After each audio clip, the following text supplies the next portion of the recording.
ئەو سار پرۆسەی حەجی ئەو سار هەرێمی کوردستان کەوا بڕیار بوو بە ڕێگای وشکانی بکرێ ئێستا لەگەر حکوومەتی عێراقی بڕیار درا کەوا سەفەری حاجیانی ئەو ساڵمان بەو شێوەیە بی لە پێشی 12 مانگ بەڕێی وشکانی هەتا دەروازەی عەرعەرەچین لە دەروازەی عەرعەر فڕۆکەی سعودیمان بۆ تەرخان کراوە ئەو فڕۆکە سعودیە ئەمان باتە شاری جەددە کە شاری جەددە 1 سەعات لە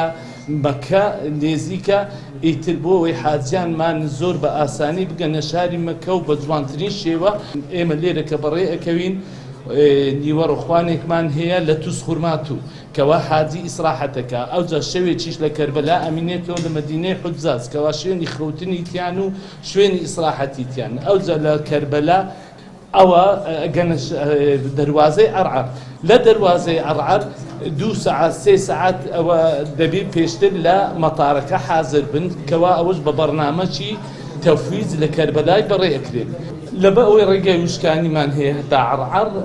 ڕۆژی ئەمە ڕۆژی 12 فڕۆکەمان هەیە یعنی ڕۆژی 12 مانگی 5 دەست پێ دەکا فڕۆکەمان هەیە ڕۆژی 13 شەیدمان ڕۆژی 14 شەیدمان کەوا